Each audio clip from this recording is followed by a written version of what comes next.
I feel like I don't have a very clear idea. We know how it happened, but I have no idea who.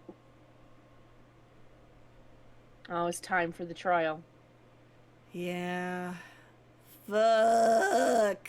We got Well, nothing. We you have got no fucking nothing. ideas. No ideas. Well, let's give it a try. I mean, we'll just have to do it.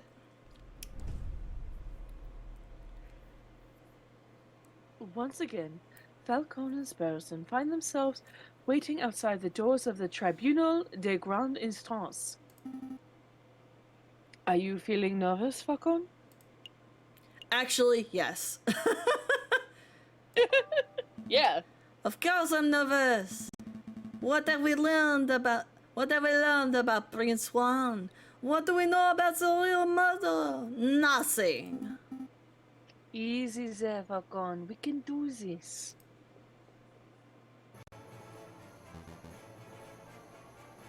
Senor Falcon, I trust everything is in order. That was a wrong rolling of ours, but absolutely, I have every intention of bringing the truth to light in this trial. Ah, such confidence! That's magnificent to see. And bringing the truth to light, you say? An admirable goal. No more justing at imaginary giants. All of you cease your yammering. The door's opening. Here we go. Buena suerte. Yeah, buena suerte, Senor Falcon. We will. Are we ready? Well, we're not, but fine. We're not, but we're gonna try. We're gonna do our best. JJ. Severon? Nervous. Why would I be nervous? I'm not nervous. I'm as calm as a cuckoo. You're the nervous one. This whole courtroom is nervous. Jesus. Pull your feathers, Falcon. Terrible. You can't even maintain a stoic facade. I thought this trial would be the perfect opportunity for you to redeem your previous embarrassments. But this is how you act before the trial has even started? Why, you pompous still posture perfect. Oh, that is a different judge. Order! Order! Let's all settle down. Court is now in session. I like it. Psst! Falcon! What is it? Is it me? Or does the primary judge look hairier today? That's a different judge to the one who resided over Dame Cataline's trial, you doofus. Oh, still, is a little strange, isn't it? I don't know why it would be strange. Not really. There is a dozen judges in Paris alone. It only makes sense that we see different ones in different cases.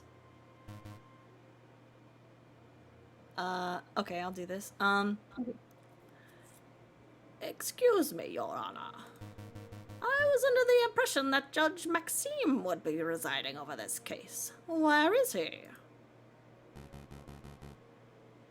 Judge Maxime has gone on temporary sick leave due to a terrible accident with a flight of stairs. But rest assured, Assessor, Prosecutor, Defense, and members of the jury, that I am more than qualified to fill his shoes. Without further ado, let's get this show underway. This is the trial of Prince Juan Querido, who stands accused of murdering Major Howl and of conspiracy to murder the king himself. Roll call. The defense is present and ready, Your Honor. The prosecution is ready, Your Honor. Good. Very good. I expect this to be a nice, speedy trial. I don't want to see this dragged out by technicalities and bureaucracy. Well said, Your Honor. I expect that once the court sees the overwhelming evidence, this trial will be over in 5 minutes. 5 minutes? He's just messing with your head, Falcon. Keep it together. So, we're all on the same page. Excellent. Prosecutor, please call your first witness to the stand. Very well. I call the police officer who investigated the crime scene. I call upon Inspector Eustace Voletti. Oh, I love this man. Step up to the stand, Inspector, and recite the oath. Oh, yeah. I swear to speak without hatred and without fear, to tell the whole truth and nothing but the truth. Please recite your name and occupation for the court records. My name is Inspector Just Voletti. I am a servant to the law, a scourge of the gutter rats. That will do, Inspector. We've all heard your monologue before. Whoa. Cocorico really is going for a speed record, isn't he? Now, can you tell us what you witnessed on the morning of the 7th of January? Of course. At 10 o'clock in the morning, 10 o'clock, I was called to the Louvre's Grand Gallery by one of the King's royal guards. Did he say o'clock? There, I saw Prince Juan, King Louis Philippe, the corpse of Major Howe with a rose in hand, and around 24 citizens. The citizens and the king himself all attest to seeing Major Howe taking the rose from Prince Juan's hand and then promptly dropping dead. And what did the morgue uncover upon examination of the corpse? The coroner determined with absolute certainty that Major Howe died of poisoning. Aside from a prick on the finger, there was no sign of external harm to Major Howe's body. Therefore, the poisoned rose must have been the cause of death. Putting the pieces together, that does seem very implicative of the prince. I have no further questions. Damn, I was hoping that the coroner's report would determine that the guy died from a freak heart attack or something. That would make a particularly speedy trial, wouldn't it? But no, we aren't that lucky. Some say else must be amiss in the old bird's testimony. Right, I'll tell it about. Your Honor, I wish to cross-examine the witness. Falcone, wasn't it? Don't waste the court's time. A high-ranking police officer would never lie on the witness stand. I wouldn't accuse the inspector of lying. I just want to make sure that every base is properly covered. This sounds like pointless nitpicking to me, but I'll allow it for now. Go on, Falcone, to your cross-examination.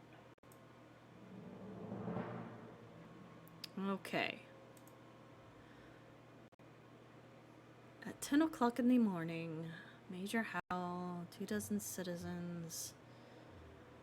I mean, it was strange that he said 10 o'clock. So let's investigate that at least. Okay. 10 o'clock, you say? Correct. 10 o'clock. Surely you mean 10 o'clock. Surely you meant to say 10 o'clock. I beg your pardon. You clucked like a chicken.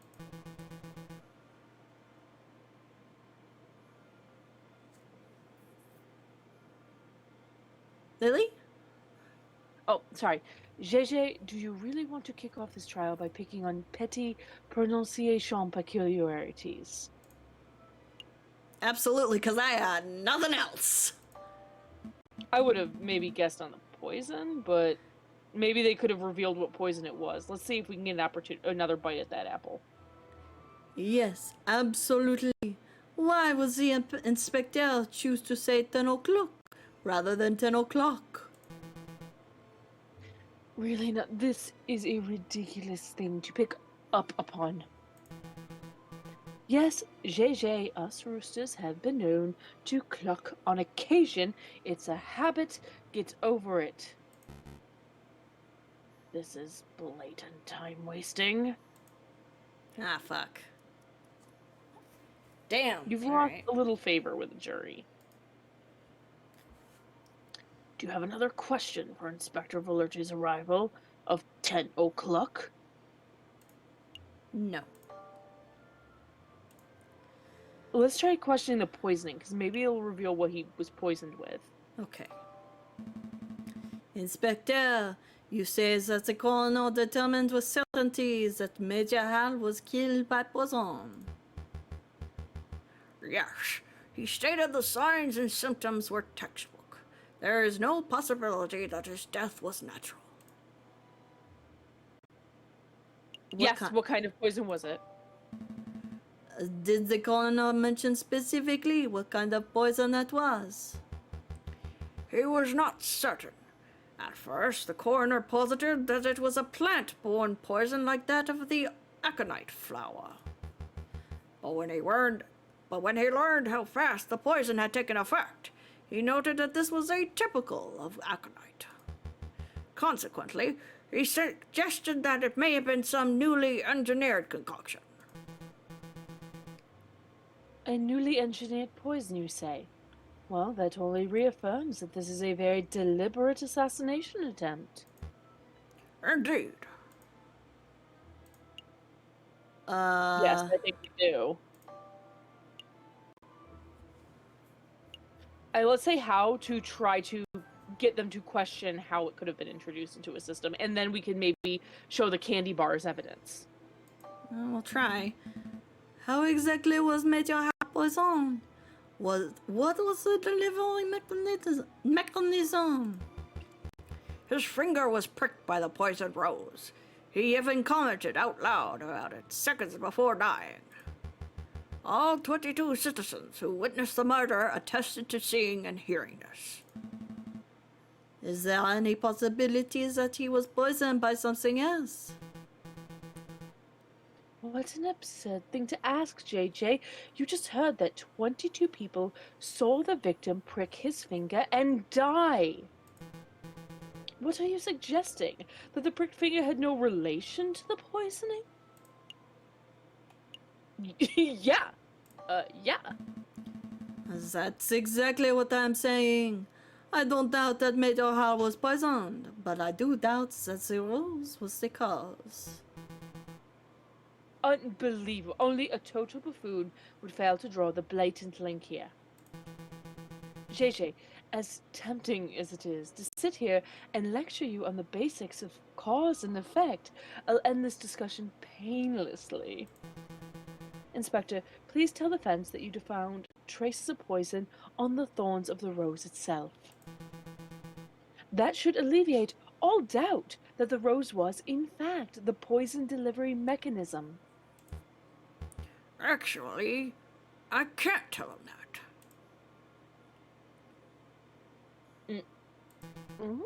I dread to ask, but why not? We didn't check the rose for traces of the poison. It just seemed obvious that the rose caused the poisoning, given the timing of the incident. Well then, now would be a good time to make a test. Here's a marvelous thought. We prick the finger of the defendant with the rose. If there's no poison on the rose, then Prince Juan lives and he is free to go. If the rose is poisoned, then the prince dies, but that's okay because the punishment would be just and fitting of the crime. A marvelous suggestion. What is this, a witch trial? This isn't America, Stefan. That's not how we do things here. Shots fired. calm your feathers, JJ. It was clearly a joke. There are far more humane ways of testing for poison. I'm sure the inspector will perform his duty with due diligence. Actually, we won't be able to test the rose for poison at all. Why's that? Given the dangerous nature of the flower, it was destroyed by the police force. We burned it to ashes. Such unprofessionalism. If we have no way to know whether the rose was poisoned, then this whole trial ought to be called into question. Nice try, JJ. But through the process of reasoning by elimination, we can still deduce with absolute certainty that the rose was poisoned. In other words, there was nothing else at the crime scene that could have caused poisoning. Wrong. There was something else at the crime scene that could have contained the poison. Something the investigative police blindly overlooked. Look at this. What am I supposed to be looking at? It is a paper wrapper to a piece of chocolate. It was found in the Louvre, the Salle de Tibre to be precise, and we can date its consumption to the day of the incident. You're not suggesting. That Major Hal ate a piece of poisoned chocolate moments before he died? I most certainly am. You've gained a little favor with the jury. It's balanced out. Did you see this wrapper at the crime scene for yourself, Inspector? The police force does not have the time nor resources to trawl every piece of trash at every crime scene, I'm afraid. In other words, you overlooked it. Astounding unprofessionalism. The prosecution is right to be disgusted. What a disgraceful display, Inspector. I offer my apologies, Your Honor. I don't want your apologies. I want you to do your damn job properly.